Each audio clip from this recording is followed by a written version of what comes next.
what would my life be like without my faith? It would be nothing. It'd be a shell. And on the days when I chase idols like ambition or jobs or purpose or whatever, I come back to the reality of there's nothing without the Lord. But I do pray a lot that the world will see him in all my broken pieces. I pray that a lot. Do you want God's plan for your life? Do you want to discover your calling? Do you want to build a business that's aligned with God's will? Hey girl, hey! I'm Jeanette, business and faith coach. After a decade in the military, the Air Force said, see you later, and I had to find my true calling. Want to know how God directed my life from a cybersecurity engineer to a faith and business mentor? In this podcast, I'll teach you how to start a business, how to know your business is God's calling, monetization techniques, how to trust the Holy Spirit, and how to set boundaries to listen to His word alone. Ready to become unapologetically unstoppable?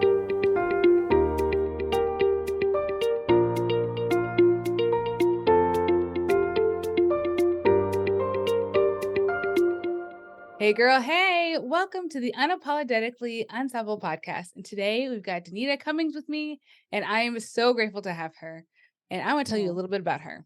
After spending 27 years designing and deploying complex nuclear C3 intelligence, personal recovery, and information technology solutions in the defense and allied agencies, Danita Cummins developed a passion for helping organizations grow. She served in various roles across the United States Air Force, Army, DISA, and U.S. Special Operations Command, as well as in industry and private organizations. She's attended courses at UNC Chapel Hill, Army Management Staff College, and currently pursuing her master's degree in organizational design and leadership at Mana University. As a business strategist and coach, she helps teams confidently focus on values and results and strives to create an environment where each person lives to their greatest potential. In her role as both CEO and founder of Cummins Consulting Group and the founder and board chair of a 501(c), she's intimately familiar with the challenges leaders face when building and growing organizations. She hosts the Entrusted to Lead podcast, where she talks with business, ministry, and government leaders to bring you real stories, tools, and techniques designed to help you lead well. Welcome. Welcome. Thank you so much. Then that was a mouthful. It's weird to hear it on the other side. I was like, oh, that was very kind. Thank you so much. How are you? Good. I'm so excited to have you here because I'm obsessed with women in the military, just like me, like who are doing things for the kingdom of God. I think it's like full circle of being like, all right, I will work for somebody bigger than myself. And then being like, oh no, I'm going to work for the entire biggest purpose that I could possibly have. And I just love that. I'm obsessed. Oh, thank you so much. I know I don't know if the audience knows, but that's how we met. You were a guest on my podcast, which I was saying before we started. It's kind of weird to be on the other side of the screen because I normally ask the questions. But no, I think that's so good. And I did love your story when you shared it when you came on the show, just like that realization, I guess, or made that you made where you were like, okay, I'm gonna, be all in for the kingdom and I Yeah. work for God now. And yeah, so I always Got remember to. that too. It's just such a great, yeah, thanks. So thanks for having me today. I'm super excited to join you. So after you joined the military and you got out, how did you come to find Jesus? Was it before you joined the military? Was it after? What is your Jesus journey? What's my Jesus journey? That's so good. You should have a little t-shirt. We should work on that. Little t-shirt. It says, here's my Jesus journey. No, I'm sorry. I digress. So I was grew up in Oklahoma and so I went to church when I was little. Actually, we lived in a trailer park, a small trailer park in a rural town outside of Oklahoma City. And I remember the day I was probably like 6 years old when the community church bus comes around the neighborhoods and invites people to church, right? So I remember strangers knocked on our door and invited us to go to church. And I really, really, really wanted to go, I guess. And it was the 80s. So life was a lot different then. And my parents let me go with strangers and get on the church bus and go across town to this strange church that we'd never gone to before. Wow. I know your mom heart is like, what? I know. So I've got a and I 6-year-old. I would never. I know. And so my first encounter was just going to church. And I remember the first week they were supposed to come get us and they didn't. And I remember sitting on the couch crying because they forgot me. And then the next week they came and I started going to church, me and my little brother. And I grew up in a really hard time. My parents, there was a lot of abuse and a lot of drugs and different things. And so my little brother and I would go to church and sometimes we'd go to church with my grandma. So I was saved on that little white church bus when I was like 8 or 9 years old. I gave my heart to the Lord, and with a stranger. I wish I could remember his face or his name, but I don't remember who they were. And they gave me a little white Bible and wrote the date on it. That's the only reason why I remember the day. Um, and then I grew up and it was really hard. Life was really hard. Again, got lots of abuse and lots of moving and lots of all the things that you go through teenager life, and joined the military. So like the obligatory go to chapel, right? So we all go to chapel, Yes. find Jesus again. So I found Jesus again in chapel. Then joined, went active duty, went to my first, second duty station, got married, got divorced, um, and then got pregnant with my second daughter, unexpectedly. And so was in the process of deciding that if I was going to have an abortion or if I was going to keep her, and decided to have an abortion. And that was really the moment where God became real. So I was invited to come see the Passions of the Christ with my boss, who was a pastor, but also worked for the Air Force as a Department of Air Force civilian, as a GS. And I went with a group of friends and we went to see the movie. And excuse me, that was the first time where I really realized that God was real, like that Jesus was real. And so I remember coming home and calling my boyfriend at the time that night and said, "Did you know that Jesus died for us? Like he died for us." And he said, "Yeah, I do. I know." And I said, "Then I have to have this baby because he died for us. And you can be with me or not be with me, but I'm having this baby, you know." And at the time I was active duty. I was at E5. I had deployed after 9/11. I was Yeah. the staff sergeant. I was, excuse me, very, sorry, very successful in my career. And I was gonna be in the Air Force forever, you know? Mhm. Like you and I talked about before, was gonna be the first female chief master of the Air Force. Yes. And yeah, that's right. Um, and God had a different plan. So after a few months of trying to, work through that, I ended up getting out of the Air Force, separating. And so it's just been a long journey. I had a lady ask me one time, she said, "Well, when did you first give your heart to the Lord?" And I said, "When I was a little girl, when I was 9 years old on a little white church bus, you know." Yeah. That was true. Yeah. I prayed 1,000 nights that God would, now I lay me down to sleep. I pray the Lord my soul to keep. And those were true. Those were true Yes. prayers. Um, and then it just took me a while to come back to him. So yeah, that's my Jesus journey story. I it makes me emotional just thinking about, like, all the similarities that we share too.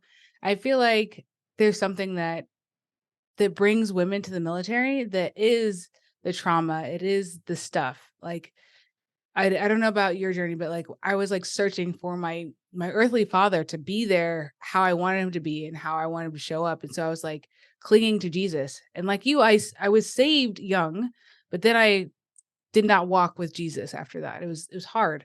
And like you, I would, we went to chapel and you do the things, you cry and you bawl your eyes out and you feel Jesus. And then you go to your first duty station, you get deployed. I too went to Iraq. And it's just, you have to become your own God almost in those situations. Mm.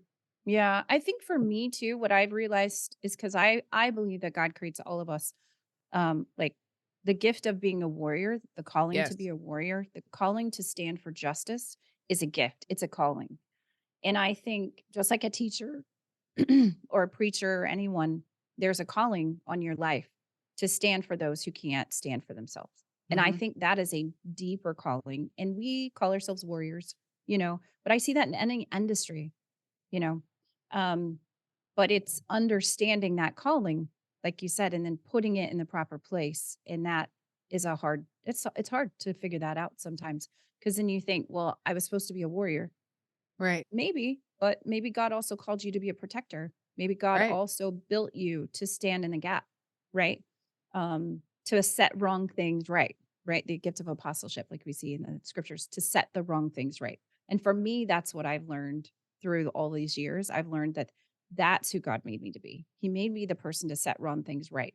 That's why I Hmm. like organizational design. That's why I like building companies and organizations and helping CEOs and founders. Like we want to set the wrong things right. But it's taken me a long time to see that was, by God's design or, I who I have am. never heard that before. And I agree. Like, I'm obsessed with like puzzles and creating things, systems. Like, that's my jam is systems to create things so that way things are Yeah. right. Yeah, I've never that thought makes of it sense. like that. Yeah, I did a study with a lady a few years ago. She started a ministry, just a great mentor that I had years ago. And she gave me a spiritual gift test, which I know you have because I think I took yours before I came on, right? The spiritual gift test that you have. But she did a whole study with me about spiritual gifts. And that was where I started to see the gift of apostleship. And it's not maybe what we think it is. And then trying to break that down into your strengths and, and that. And it was really interesting. It was really interesting for me to see and learn, how that worked. Um, so that's what I took from it, at least. So whenever I see things, when I see things that are wrong, it can be frustrating and you could be very negative. You can Right. develop a very negative perspective very quickly. And I try to remember that, like, okay, if God is allowing me to see a thing that's upside down, the purpose in that is to try to set it right. And how do I do that with grace? How do I help them be better?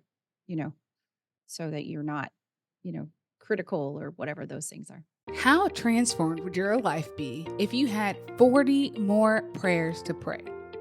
Go ahead and go to JeanettePeterson.com/prayers and get my 40 prayers to transform your life and business today. So what made you so unapologetic about your faith in a way that transcends your business also? Like sometimes I think that we can be faithful behind closed doors, but to become outward with it is a whole other thing, especially in the military where it's like separation of church and state and all the things. And how did that was that one moment that empowered you to be able to be like, I'm gonna go all in? I think it was a series of little moments. It wasn't. You know what I mean? I think it's like anything else. It's like after I had made that decision to get out of the military and like we're going to have this baby. That was a whole that domino kicked off a stream of other things, that lasted, probably my whole life now. She's 19. Um but there came a point where I remember, being at church in Oklahoma. We were there for a season when I got out of the military with some really great friends and a really great small group. And we had went to a youth revival or something on a Wednesday night. I took my oldest daughter and some friends. And I just remember being drawn to like go to the stage. And my friends came and like the husband and wife, and they both stood behind me and they prayed over me. I remember. And at the time, when I was done, my friend, she thought that I had like given my life to the Lord or whatever. And I thought, no, I did that a long time ago. I did. But it was that moment where I just rededicated myself to commit to the work of the Lord, like to commit to trust him, to commit to give. And after I decided to have my daughter when I was still pregnant, but when I was still in the military, when I was transitioning, I had a neighbor who was Episcopalian. And so she went to a small Episcopal church in Maryland. And I would go with her Sundays. And I remember I just sat on those little wooden pews, because Episcopalian, they kneel and they spend a lot of time kneeling. And I just remember I was on that little wooden bench on my knees and I just poured out everything I had because I had nothing left. And I think that's just been my journey. Like I just got to this place now. And I think about it now too, because it's been a long time. But I think, what would my life be like without my faith? It would be nothing. It'd be a shell. Yes. And on the days when I chase idols like ambition or jobs or purpose or whatever, ministry, like you know what I mean? We can fill our idol box with all these things. On the days when I catch myself doing that, I come back to the reality of like there's nothing without the Lord. And so I think that surrender is just really what started for me. And it was very raw and vulnerable. It wasn't in front of anybody. You know what I mean? Like that Hmm. the whole message of like God prepares us in the darkness, It's been a 20-year journey of just being with Jesus on the bathroom floor. And so now it just comes out of me. I don't really know how or why, you know. It's just what we do. But I do pray a lot that the world will see him in all my broken pieces. I pray that a lot. And so I just try to, you know, let them see him. I read something, or maybe it was I heard something that was like, God will never make you perfect, and God needs your imperfection to show other people how he heals, because Yeah. that's the only way people can relate to you is through those broken pieces and knowing that I didn't do this to myself. I did not heal myself. I have nothing to do with this. This was all God. This was all Jesus. This was all him. and me just, like you said, surrendering over and over and over daily. Yeah. Daily, over and over and over. And I don't think you ever get there. Like I've been thinking about this concept a lot because, like you and I talked about, I'm writing a book about purpose, about the Christian pursuit of purpose and how we put purpose, it seems like in culture today, as an idol. Like Right. even in the church, we're hyper focused. What's your purpose? What's your purpose? What's your purpose? And so the question is, why are we asking that question? Number one, so I've spent this time studying it. But the other part is sometimes I think we just arrive, we're going to get there. Like, where's there? You get saved and then you get on the grace bus and then you just drive around on the grace bus for the rest of your life, hoping that nothing bad happens to you. That's not how the world works. It's not how God works. It's not how the scriptures teach us. Mhm. Yeah. And the other thing that I just realized the other day, I shared this with my pastor and his wife recently, is I got to the place where I guess when I was reading and God reminded me that even the disciples, when they saw Jesus after he came back, right? He died, cross, resurrected, came back. Even after the disciples who walked with him, who ate with him, who slept with him, who loved him, who prayed over him, who knew him, even said, who are you? Let me see your Yeah. hands. Yeah. They they loved him. They knew him. They knew what he smelled like. They knew what color his eyes were. They knew the sound of his voice, and they still said, I don't know, is that really you? So for me to have doubts and days where I struggle, like, of course I would have doubts on days where I struggle, right? So that doesn't mean I don't love him. That No, doesn't not mean at that all. my faith is not big enough. That just means that I'm human. Yes. And yeah. And so I've been reminded of that recently on days where I struggle with faith because we all struggle with faith. We Yeah. all have good days and bad days where we're like, what is the point, Lord? What are we doing today? Why is this bad thing happening? You know what I mean? Why Yes. is this person that I love hurting? Yes. Why did you do that? So I try to remind myself of that. Like even the disciples, didn't always believe when they saw him. So it's okay if I fall down, you know. Yeah. He's not expecting perfection. He's expecting obedience and Yeah. the try in your Surrender. heart posture. Yeah. Yeah. In the Old Testament and in the New Testament, both there are scriptures that say, I desire mercy, not Mhm. sacrifice. Mhm. And I remember that a lot when it's not about what you've given up. He really doesn't care. He cares about mercy, not Mhm. sacrifice. So I remind myself on that on some days too, where I'm like, oh, okay, right. It's not about what we give. It's about who he is. So I asked you to take a quiz, and it was a quiz that I put together based on the Romans spiritual gifts, the spiritual gifts that are found in Romans. Yeah. And do you remember what gift you got? It's a teaching, I think. Yes. Is How that did what you it said? feel Yeah. about that? Were you surprised by I that? Kind of. I think it's the first time I've ever had a spiritual gift test where it said teaching, which I was super excited about, actually. So Um, like what do you think? when I saw yours say teaching, yours was the first one that I was like, interesting. Not because most people whose gifts come up, I'm like, oh yeah, that's definitely them. Yep, that's definitely them. But with yours, I was like, interesting. Because I feel like you're more of like exhorting. That's what I was kind of expecting from yours. Yeah. Wow.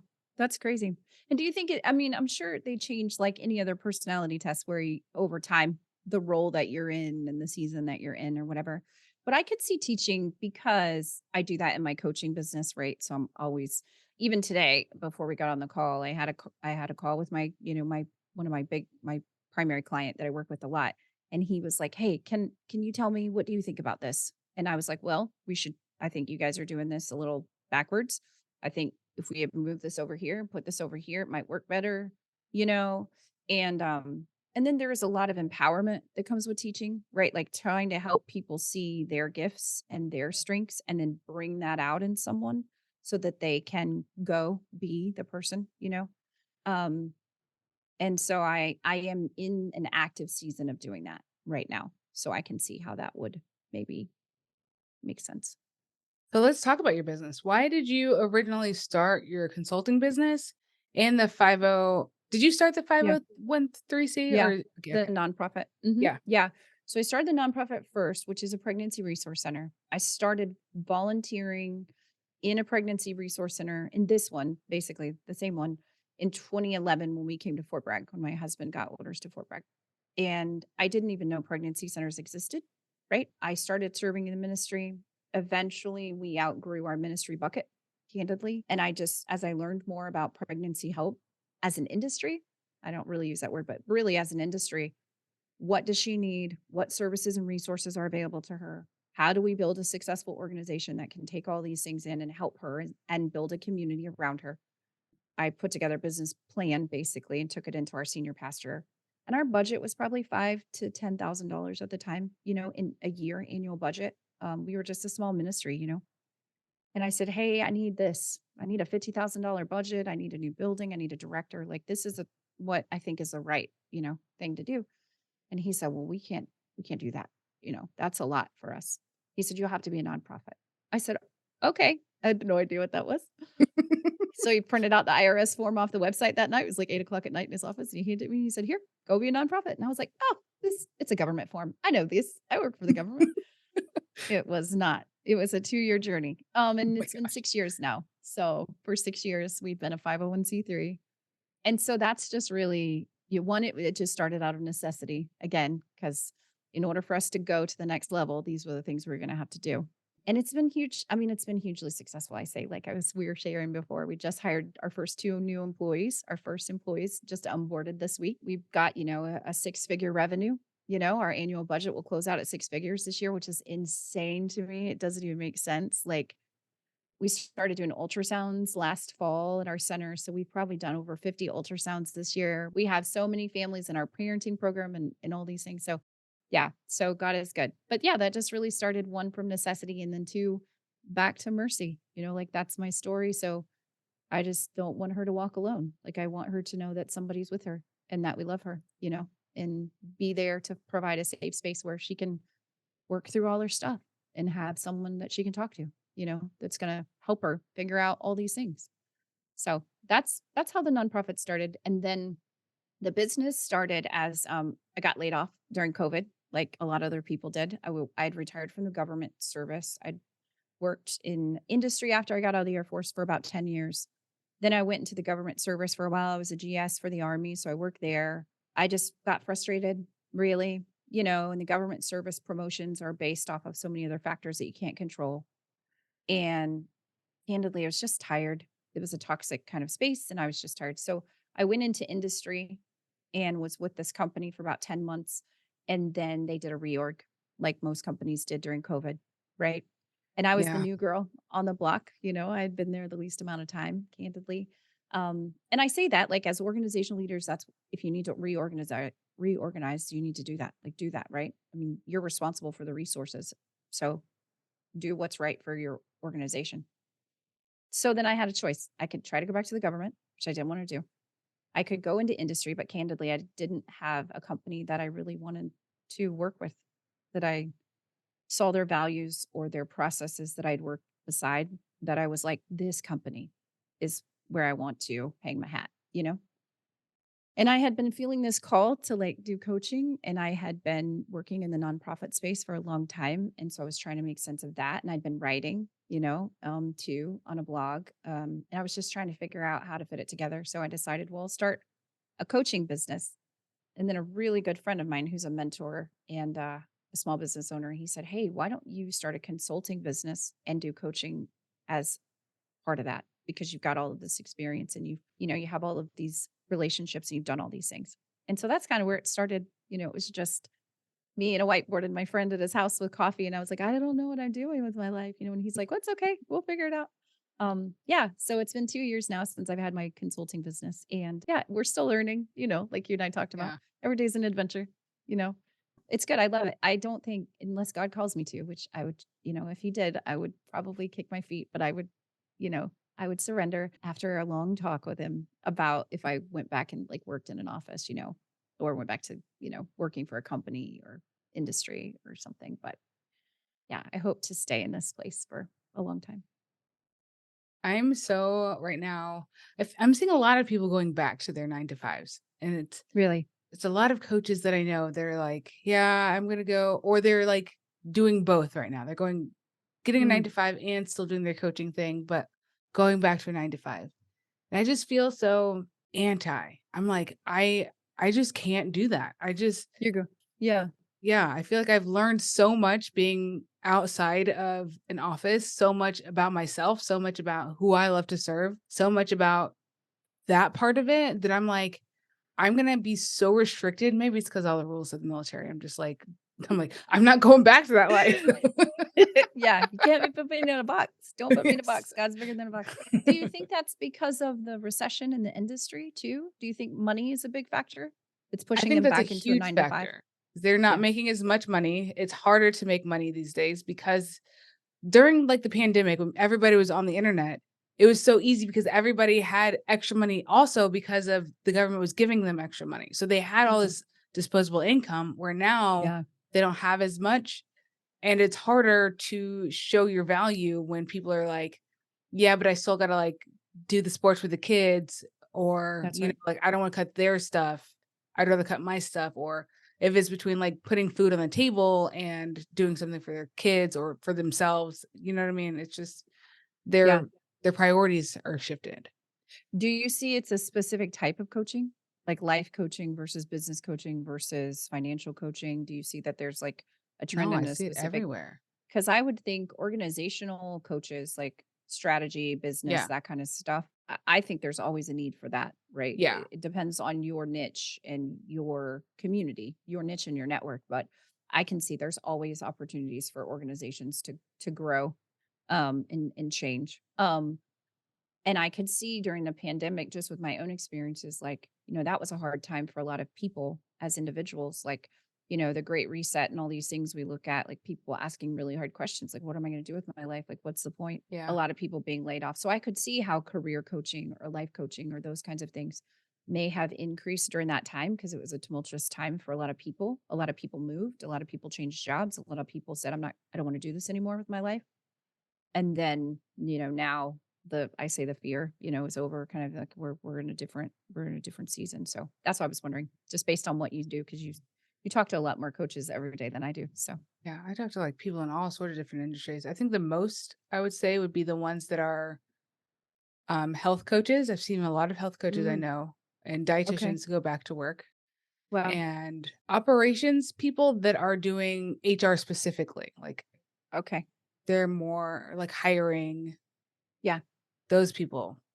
Yeah. I don't know why. I was like, when I was reached out to me to find a VA, Yeah. and I was like talking to Yeah. all my friends in the industry that do HR, and they're like, "Yeah, all my pools are drying up." And I was like, "What is happening?" Well, hmm. Yeah. Well, maybe that's kind of there will be a gap there. It's kind Yes, of there will supply and be. demand. Yeah. Yeah. So for the people out there who are listening who are like, I want to be a coach, but I don't know, a VA or whatever. Do it. Maybe just keep going. I think that's hard too because, we talk a lot about I had a coaching call yesterday with a small nonprofit who's trying to do strategic planning. And so they were calling to say, "Hey, how does this work?" Blah blah blah blah. And I think the other thing too is we get into this mindset where we're like, "Oh, it didn't work, so then that means I must not be Right. needing to do this." And it's going to be hard some days. And all the organizations that I see that have been successful through COVID or chaos or change or whatever, change, the ones that decide, like, we're going to evaluate our effectiveness and then we're going to iterate on that, right? We're going to measure, are we being Mhm. successful? Are we meeting the goal? Even for nonprofits, even for churches, right? I mean, how do you measure success? You say you're going to end world hunger. How are you going to quantify that? World hunger is big, you know? And I think a lot of organizations don't do that well. They don't do that well. And then they don't know if they're hitting the mark or not. So they can't iterate. They can't be agile to say, "Hey, this didn't work. Let me adjust. Let me test the market. Let me see if it works. Let me do version 2, version 3." Right. And I feel like that's where, and so they just keep doing the same thing, you know, and then get to the end and they're like, Where are we going?" And you're like, okay, Exactly. yeah. So I see that too. I mean, small business owners, that's why it's so important, which is hard if you're an entrepreneur. That's why business coaching, I think, is so important because it's almost impossible, I think, for you to do that by yourself, It especially is. just, starting out. Yeah. Or even Yeah. know what to audit in your business. Like, what That's right. KPIs am I like, key performance and Yep. like Yeah. indicators am I What are supposed to be those? taking? Yeah, what are Yeah. those? Am I supposed to be Yeah. looking at my open rates on my emails, or what does that look like? What is Mm. good? What is not good? Yeah. Why do I need to set up the system? That's another thing, like you said, because you're like a system. Dude, I love Why systems. do I need an email Yeah, management system or a task management system? right. Because you're spending 4 hours a day or 4 hours a week that you could be spending on building your business. Yeah. Yes. Or Yeah. talking to So clients or client delivery or whatever. that's right. Yeah. Yeah, I do. I talk a lot of mentoring because we talked about Veterani. I do a lot of mentoring about networking. I spend a lot of time. There's a lot of conversations with people about what networking is and why, how it can not be creepy. Like it doesn't have to be creepy. Like it's not creepy.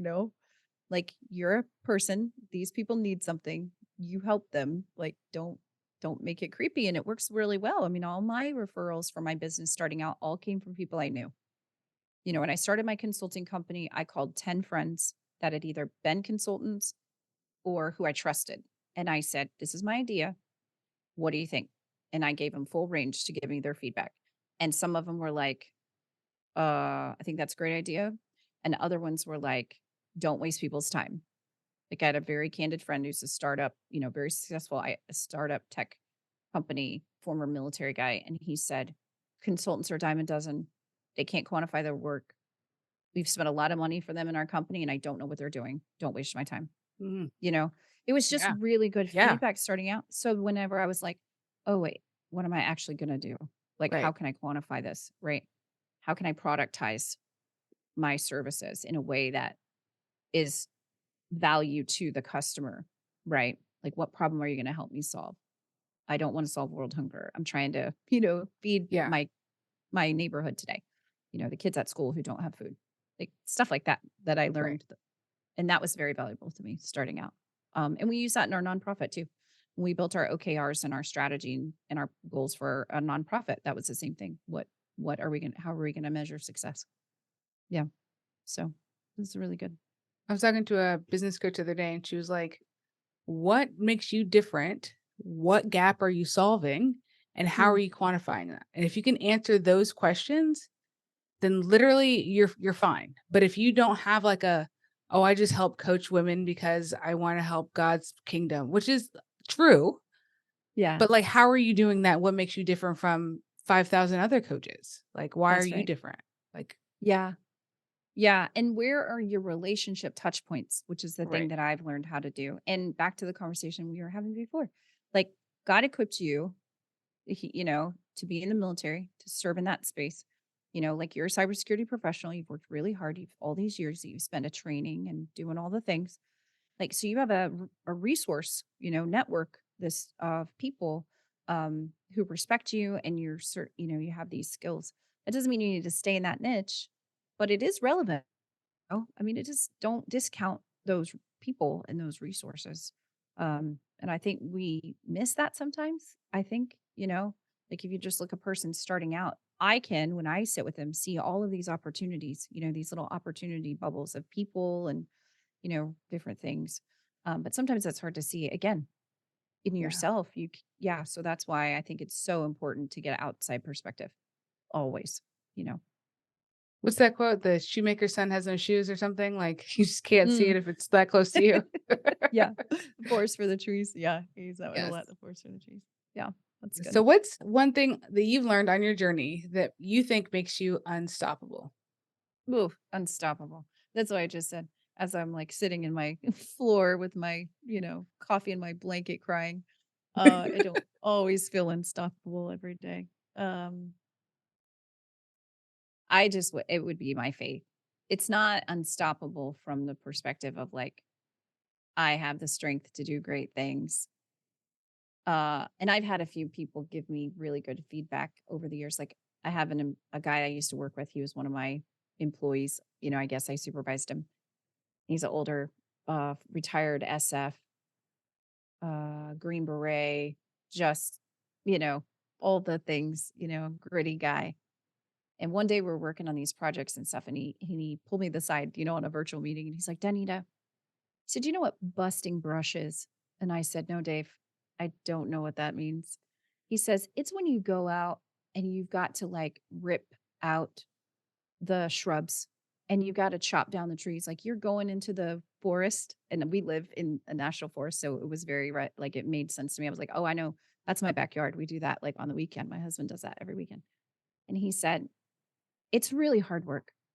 It's really exhausting. But the only way to get through it is you've got to literally take out every tree. You've got to chop down every branch. You've got to pull every vine. You've got to drag it over. You've got to burn this out." He said, "That's what you're doing." He said, "That's what Mhm. you're doing in this organization. You are busting brush every day." He was like, "And it is hard, and it is exhausting." And he said, "And I just want you to know that I see you." Um, and that's been kind of I've had a couple of other people say that in the last few years, like my stick it to itness or something like that, like resolve, like not giving up when it's hard. Um, and so I think if anyone can do that, if you can just say, I don't know what I'm doing today. Like I have these three things in my hands. What did God give you today? He gave me this. Well, that's what God gave you today. So use it. Um, and then you rely on him, his strength, then that's all he asks you to do today, you know? So that's kind of, I guess that would be my one superpower is just, and that doesn't mean you don't rest. I think you and I talked about that before, Oh, yeah. self-care, like you in your Yes. driveway, like laying Yes. down in your driveway. It doesn't mean don't rest. Like, I mean, I have a chair right here beside my desk. You can't see it, but I put it right here. There are days I get up out of this desk and I go sit in that chair and I go, what am I doing today? I'm tired. And it has a cozy blanket in it and it has a place for my coffee, you know, and it looks out the window at the forest. And I put that there on purpose so I could look out the window and see the sunshine. Um, but yeah, I think that's the thing I've learned is just get up, tomorrow, but not in a weird pull yourself up from your bootstraps. Yeah. Like, you know what I mean? Like if Yeah. we talk Yeah. about the Yeah. resiliency, that's unhealthy and whatever. Like, no, Yes. genuinely, if you're tired, then lay down, you know. Popcorn can be dinner. It's okay. Um, I love that. yeah. I love And that. that's just really through, my faith, like who God is. Yeah. So, I think and sometimes, I'd much like, rather go ahead. sorry, go ahead. No, you go ahead.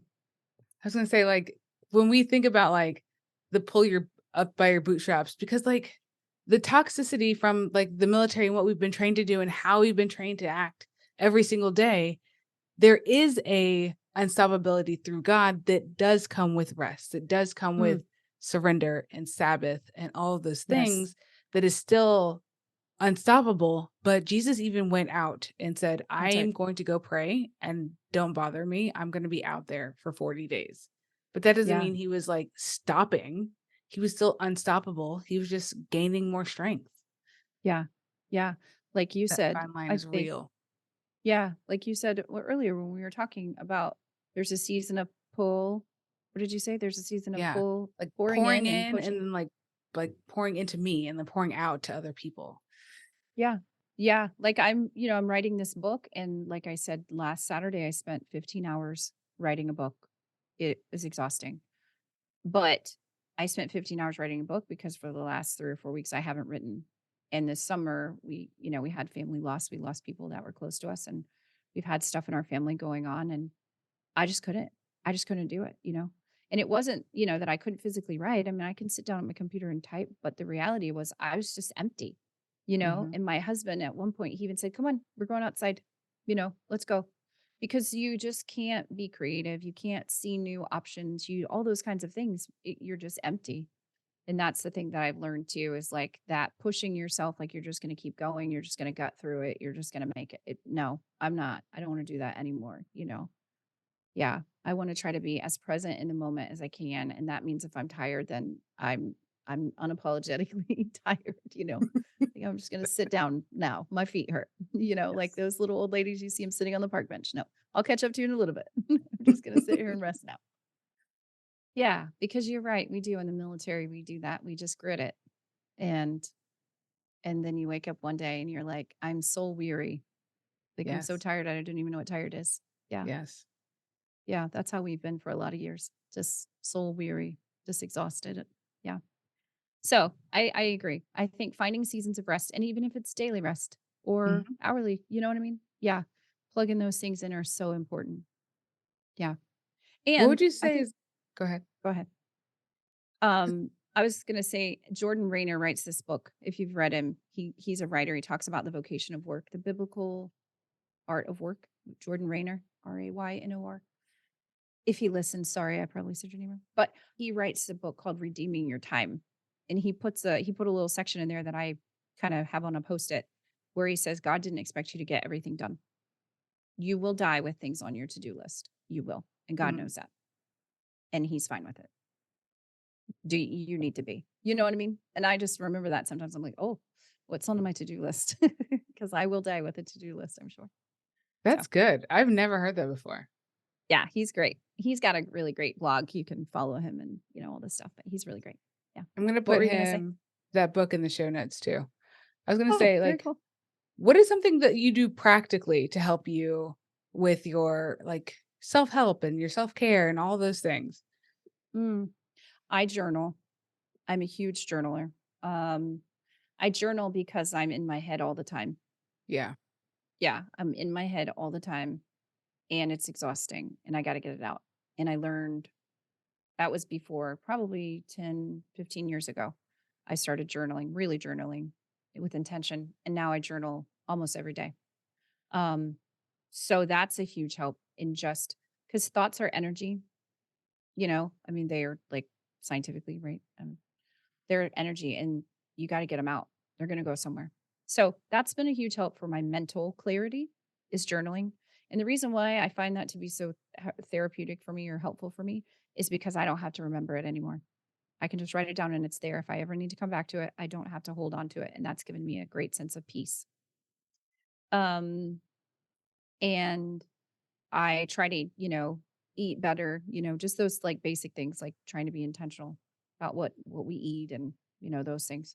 Um and I think the other thing too is I try to find things in every day or every week that I love. Like Sundays are we don't work on Sundays, and that's Mhm. just cuz our schedule works that way. Um but we just have worked our schedule to the point where like Sundays are we don't, we kind of hold that day just as a day of rest. And it really does help, us kind of keep focused. I love that. Thanks. For us, it's Tuesdays because that's our homeschool day, and Yeah. then Sundays is just Yeah. downtime days, yeah. Yeah. And we've done Friday night to Saturday night before Mhm. because the kids get out of school and hubby's home and we have pizza night and Yeah. we've done all different times like we're not super legalistic about whatever, but we do I do set aside a day where it's like this is Sunday. We get up, we're gonna do this, we have coffee, we have breakfast, we sit, we talk, we're not in a rush to run out the door, you know, that kind of stuff, and that really does help us kind of reset, for the day or the week or whatever. We take naps because maybe that's an old person thing. We love naps. We take naps now, and so just those kind of things. And we love our kids. Our kids are big, so we love spending time with our kids. They're in a different season, and so we try to spend time with them, just listening to their stories and their perspectives and all the things. I think that's my favorite thing about homeschooling is, like, getting to know my kids on, like, this super deep level, and then, Yeah, like, the intention is to carry it on until they're older, and, like, just, like, learning about them and, like, what they like and how they think, and it's so yeah, different from me, and no judgment about it, just like, "Oh, you think like that? Oh, that's interesting, and why do you think that? Oh, okay." And just, like, yeah, pouring into whatever their soul has the desire for, which I love.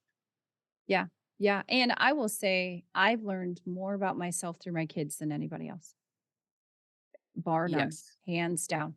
My children have taught me more about myself than any other human in the world. Yeah. So, and still today. I mean, our oldest is 24 and our youngest is 17. We've got two grandbabies and, so our kids are bigger and they still teach me things all the time. Yeah. So I think that's so good. Yeah. And they need a safe space to be able to work things out.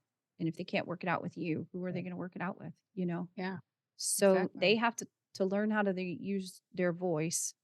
So you've got to be able to let them do that.